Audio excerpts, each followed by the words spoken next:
ಗರ್ದಿಗಮ್ಮತ್ ವೀಕ್ಷಕರಿಗೆ ನಮಸ್ಕಾರ ಗಡ್ರಿ. ಗರ್ದಿಗಮ್ಮತ್ ಪೇಜ್ಗೆ ಫಾಲೋವರ್ ಆಗ್ರಿ, ಯೂಟ್ಯೂಬ್ಗೆ ಸಬ್ಸ್ಕ್ರೈಬ್ ಆಗ್ರಿ, ಶೇರ್ ಮಾಡಿರಿ, ಲೈಕ್ ಮಾಡಿರಿ, ಕಮೆಂಟ್ ಮಾಡಿರಿ.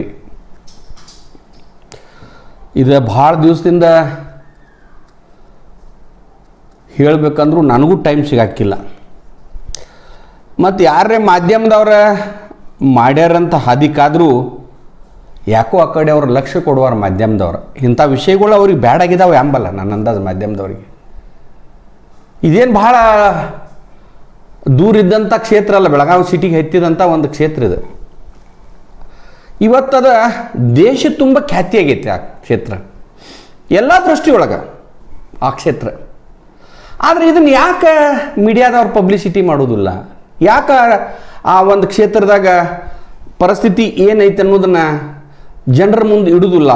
ಇಂಥ ಒಂದು ಶಾಂತಪ್ರಿಯರ ನಾಡಿದು, ಇಂಥ ಶಾಂತಪ್ರಿಯರಿದ್ದಂಥದನ್ನ ಯಾಕೆ ನೀವು ಜನರ ಮುಂದೆ ಹೇಳುವುದಿಲ್ಲ ಅಂತ ಒಂದು ಪ್ರಶ್ನೆ ನನಗೆ ಹೇಳ್ತೈತೆ. ಯಾಕಂದ್ರೆ ಇವತ್ತು ಡೈಲಿ ನೀವು ನೋಡ್ತಾರೆ, ದಿವಸ ಮೀಡಿಯಾದಾಗ ನೋಡ್ರಿ, ಎಲೆಕ್ಟ್ರಾನಿಕ್ ಮೀಡಿಯಾ ನೋಡ್ರಿ, ಪ್ರಿಂಟ್ ಮೀಡಿಯಾ ನೋಡ್ರಿ, ಈ ಒಂದು ನಮ್ಮ ಈ ಯೂಟ್ಯೂಬ್ದಾಗ ನೋಡ್ರಿ, ಅಲ್ಲಿ ಓಸಿ ಆಡತ್ತಾರು, ಇಸ್ಪೇಟ್ ಆಡತ್ತಾರು, ರೇಪ್ ಮಾಡ್ರು, ದಾರು ಮಾರತ್ತಾರು, ತುಡುಗ್ಲೆ ಉಸುಕ್ ಮಾರತ್ತಾರು, ಇಲ್ಲಿಗಲ್ ಮೈನಿಂಗ್ ನಡೆದೈತಿ, ಇವನ್ನೆಲ್ಲ ಡೈಲಿ ಬರ್ತಿರ್ತಾವೆ. ಆದರೆ ಈ ಮತಕ್ಷೇತ್ರಕ್ಕೆ ಭೇಟಿ ಕೊಟ್ಟರೆ ಯಾವ್ಯಾವು ನಿಮ್ಗೆ ಅಲ್ಲಿ ನೋಡಕ್ಕೆ ಸಿಗೋದಿಲ್ಲ ನಿಮ್ಗೆ. ಯಾಕಂದ್ರೆ ಈ ಕ್ಷೇತ್ರದಾಗ ಎಲ್ಲರ ಮನ್ಯಾಗೂ ನೌಕರಿ ಅದಾರ, ಸಾವಿರಾರು ಗಂಟ್ಲೆ ತಿಂಗಳಿಗೆ ಪಗಾರ ಎನಿಸ್ಕೋತಾರೆ. ಪ್ರತಿಯೊಬ್ಬರ ಮನ್ಯಾಗೂ ಮೋಟ್ರ್ ಸೈಕಲ್ಲ, ಕಾರ್ಗಳದಾವ, ಕಬ್ಬು ಬೆಳೀತಾರೆ ಕಂಡಾಪಟ್ಟಿ. ಮತ್ತು ಹಂಗೆ ಯಾರೇ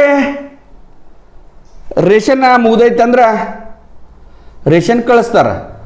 ಮತ್ತು ನರೇಗಾದಾಗ ಹಾಜರಿ ಇರಾಕಿಲ್ಲ ಅಂದ್ರೂ ಪಗಾರ ಹಾಕ್ಯಾಕೆ ನರೇಗಾದಿಂದನೂ ಮದತ್ ಮಾಡಿಸ್ತಾರೆ ಈ ಕ್ಷೇತ್ರ. ಮಕ್ಕಳ ಮದುವೆಗೆ ರೊಕ್ಕ ಇಲ್ಲಂದ್ರೂ ರೊಕ್ಕನೂ ಕೊಡ್ತಾರೆ. ಮತ್ತು ಈ ಮತಕ್ಷೇತ್ರದಾಗ ಪಂಚಾಯತ್ ಆಯ್ತು, ಸೊಸೈಟಿ ಆಯ್ತು, ಯಾರು ನಿಂದ್ರಾಕ, ಯಾಕಂದ್ರೆ ಎಲ್ಲ ಸೌಲಭ್ಯ ಇದ್ದಾಗ ಯಾಕೆ ರೊಕ್ಕ ಖರ್ಚು ಮಾಡಿ ಯಾರ ನಿಂದ್ರಾಕ ಹೋಗ್ತಾರೆ? ಅವ್ರು ಯಾರು ನಿಂದ್ರುದಿಲ್ಲ. 8 ಮಂದಿ ನಾಮಿನೇಷನ್ ಕೊಡ್ಬೇಕು, ಮೊದಲ ಟರಾವಾಗಿರ್ತೈತಿ, ಅವ್ರು ಕೊಡ್ತಾರೋ, ಅವಿರೋಧ ಆಗ್ತೈತಿ, ಮುಗೀತು. ಅವರ ಸ್ವಂತ MLA ಇಲೆಕ್ಷನ್ಗೂ ಇವತ್ತಿನ ಮಟ್ಟ ನನ್ನ ಅಂದಾಜಲ್ಲಿ ₹1 ಖರ್ಚು ಮಾಡಿದ್ದು ನಾವು ನೋಡಿಲ್ಲ. ಒಬ್ಬರ ಉಸ್ಕಿನ್ ಫ್ಯಾಕ್ಟ್ರಿ ಚಾಲೂ ಮಾಡಿದ್ರು ಒಂದು ಸ್ವಲ್ಪ ದಿವಸದ ಹಿಂದೆ. ಅಲ್ಲಿ ಜನ ತ್ರಾಸಾಗೈತೆ ಅಂದ್ಕೂಡಲೇ ಅದನ್ನ ಬಂದ ಮಾಡಿಸ್ಬಿಟ್ರು ಅವ್ರು. ಈಗ ಆ ಕ್ಷೇತ್ರದಾಗ ರೋಡ್ಗಳು ಹೇಳ್ಬೇಕಂದ್ರೆ ಯಾವ ಈ ನಮ್ಮ ದೇಶದಾಗ ಯಾವ ರೋಡ್ಗಳು ಡಾಂಬರ್ ರೋಡ್ಗಳಿಲ್ಲ, ಅಂಥ ರೋಡ್.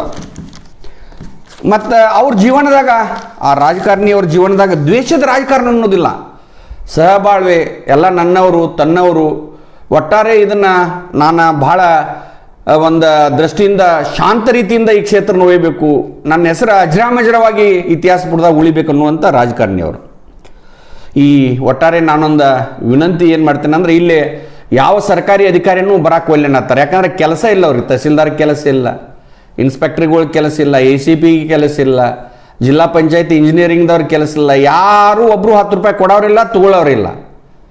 ಹೀಗಾಗಿ ಯಾರೂ ಇಲ್ಲಿ ನೌಕರಿ ಮಾಡೋಕ್ಕೆ ಒಲ್ಲೆ ಅಂತಾರೆ. ಆದ್ರೆ